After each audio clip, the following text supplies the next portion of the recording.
हमें भी इस दुनिया से जाना है, हमें भी इस दुनिया से मरना है और हमें भी मौत आ जाएगी। लेकिन हमने कौन सी तैयारियां कर रखी है, हमने कौन सा तैयारी किया है कि अल्लाह को जाकर तुम्हें कौन सा अमल दिखाऊंगा। अल्लाह को प्यारे हो जाएंगे जब, अल्लाह के प्यारे होने के बाद अल्लाह जब पूछेगा, ऐ मेरे बंदा क्या लेके आया है, ऐ मेरे बंदे तू क्या लेके आया है, मैंने तुम्हारे फायदे के लिए सारे चीज को बनाया था, क्या तुमने उन चीजों से फायदा हासिल नहीं किए हो? क्या तुम्हें कोई बताने वाला नहीं था कि तुमको मौत आएगी, तुम्हें अल्लाह के पास जाना है, मरने के बाद फिर तुम्हें जिंदा होना है? क्या तुम्हारे बीच में कोई आलिम नहीं था? क्या तुम्हारे अंदर कोई ऐसा आलिम नहीं था कि उसको ये चीज बताया जाए कि आपको मरना है, मरने के बाद फिर जिंदा होना है? तो ये चीज है कि मौत के वक्त बहुत ज्यादा परेशानी है। जो अल्लाह के रसूल सल्लल्लाहु अलैहि वसल्लम साहिब कुरान है, जिनके ऊपर कुरान को नाज़िल किया जा रहा है, उसी को जब मौत के वक्त तकलीफ है, कठिनाई है, परेशानी है, तो आपका हालत क्या हो सकता है मेरे भाई? आपके मौत को क्या हो सकते हैं? आप कभी सोचिए,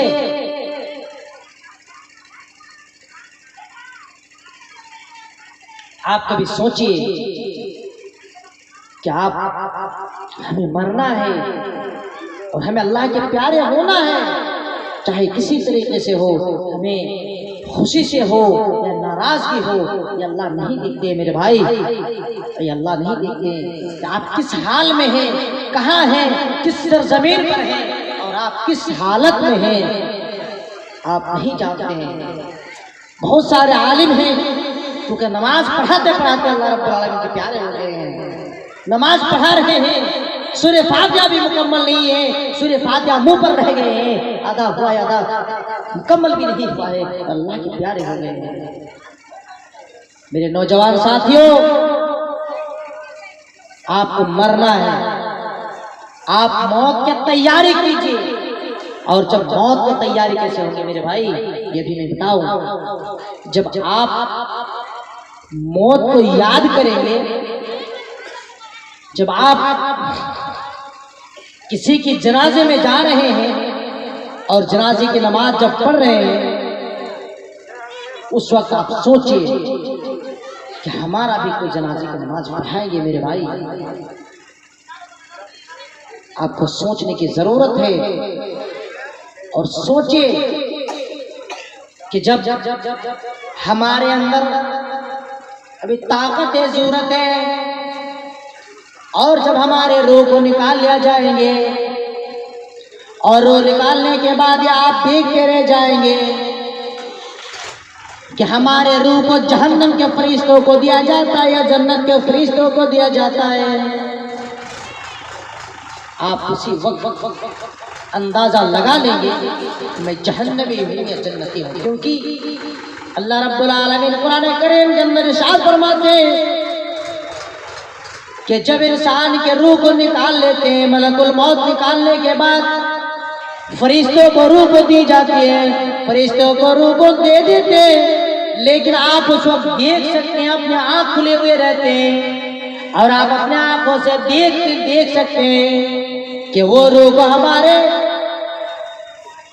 किसको दे रहे हैं, जहन्नम के फरिश्तों को ले जाने के लिए दे रहे हैं या जन्नत के फरिश्तों को ले जाने के लिए दे रहे हैं।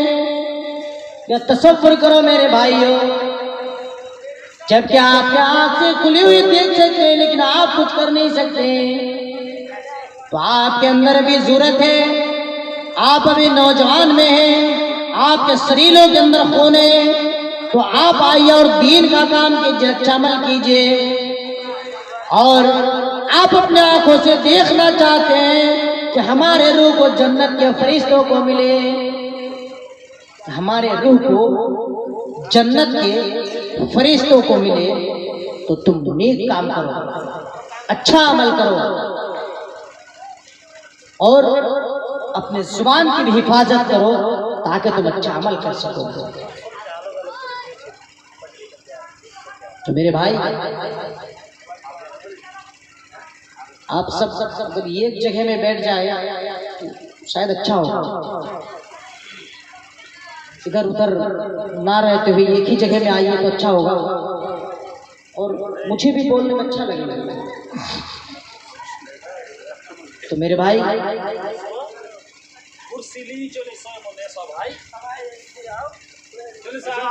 जब आप आज आगे आ जाइए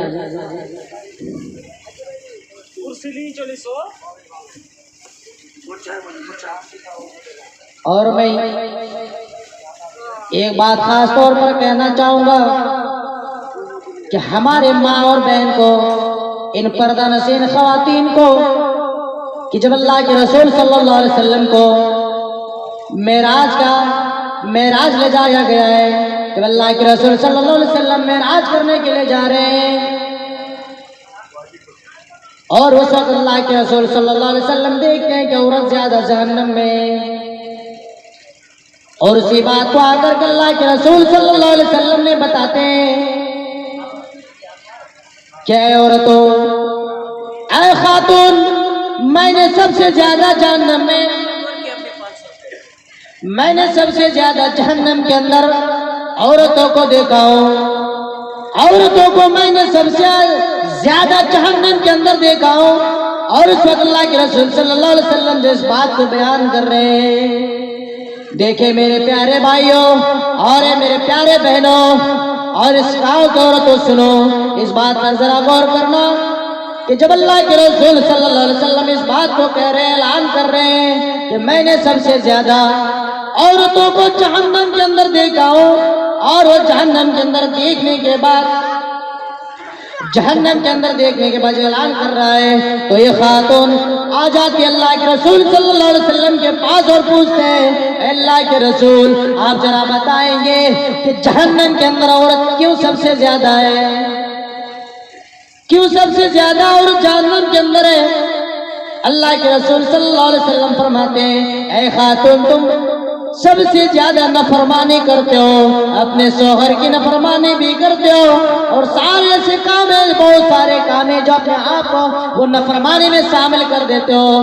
तुम उन बातों को मानने के लिए तैयार नहीं हो, इसीलिए कहते हैं खातून तुम सबसे ज्यादा सदका करो, ऐ खातून तुम सबसे ज्यादा दानो खैरात करो, हो सके अल्लाह तुम्हें इन दानो खैरात की वजह से जहन्नम के आग से बचा ले।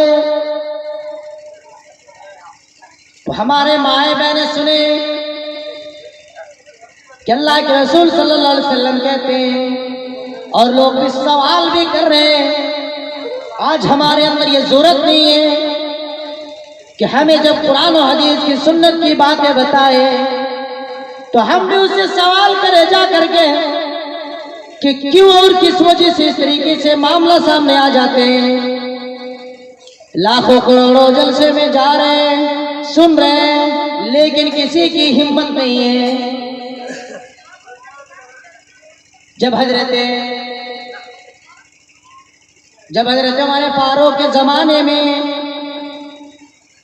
लोगों को जमा करे हुए लोग इकट्ठा हुए हैं, लोग जमात के साथ बैठे हुए हैं, और उस हिम्मत देखिए, जरूरत को देखिए।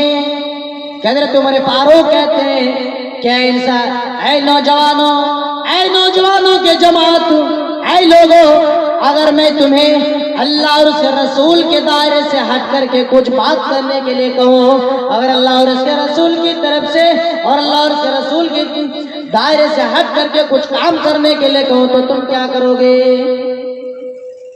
जब ये बात कहते पहला मर्तबा सारे नौजवान हैं, और उस नौजवान की जमात चुप रह जाते हैं, खामोश रह जाते हैं, कुछ नहीं बोलते हैं। और फिर दूसरी बात किसी बात को रिपीट कर रहे हैं, क्या है नौजवानों के जमात, तुम क्यों नहीं बोलते हो, क्यों नहीं बोलते हो, क्यों चुप हो, क्यों खामोश हो? अगर अल्लाह और उसके रसूल के दायरे से हट करके कोई बात करने के लिए कहूँ तो तुम क्या करोगे? खामोश रहते हैं लोग, कुछ नहीं बोलते। डर है, अमीरुल मोमिनीन है, उस वक्त के वो बादशाह है, लीडर है, उसके सामने बोलना तो भाई जाहिर सी बात है, डर तो लगेगी।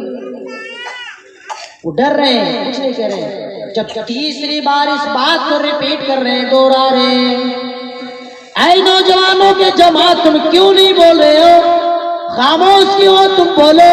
एक नौजवान खड़े हो जाते हैं और नौजवान खड़े होने के बाद फौरन फरमाते हैं, ऐ हमारे फारूक, अगर आप ऐ सरदार, ऐ अमीरुल मोमिनीन, अगर अल्लाह और उसके रसूल के दायरे से हट करके कुछ बात कहेंगे तो हम लोग मानने की बात तो दूर की बात है, आपके तलवार छीन करके आपकी गर्दन को उड़ा देंगे।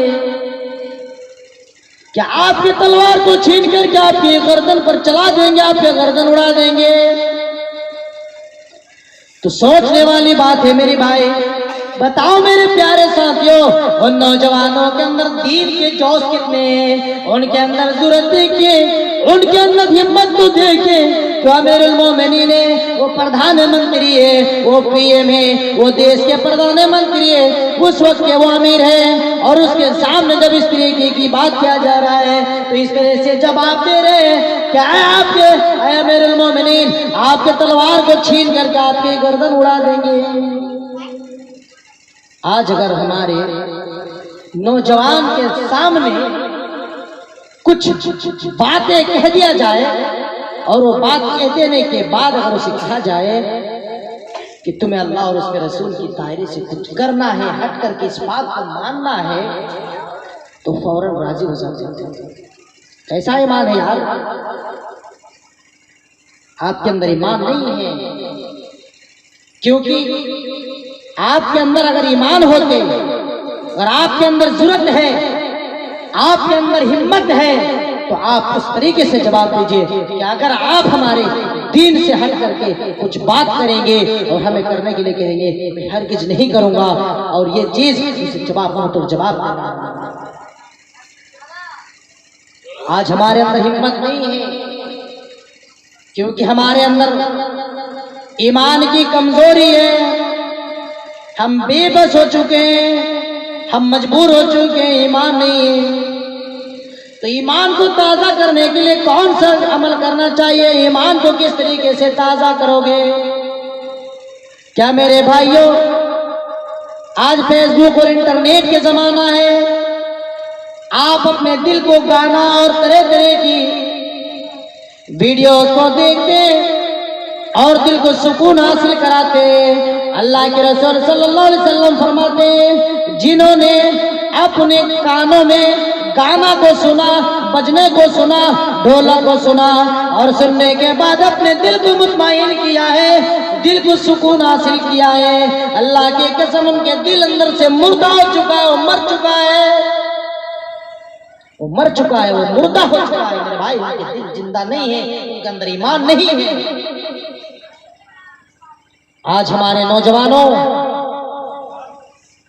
तुम्हें कोई खौफ नहीं है, रात 2 बजे, 2:30 बजे, 12 बजे तक के तुमने यूट्यूब के अंदर, फेसबुक में लगे रहते हो, क्या तुम्हें खौफ नहीं है? और वो अंधेरे की गुनाह को तो बहुत क्या समझते हो मेरे भाई, छोटा गुनाह नहीं है।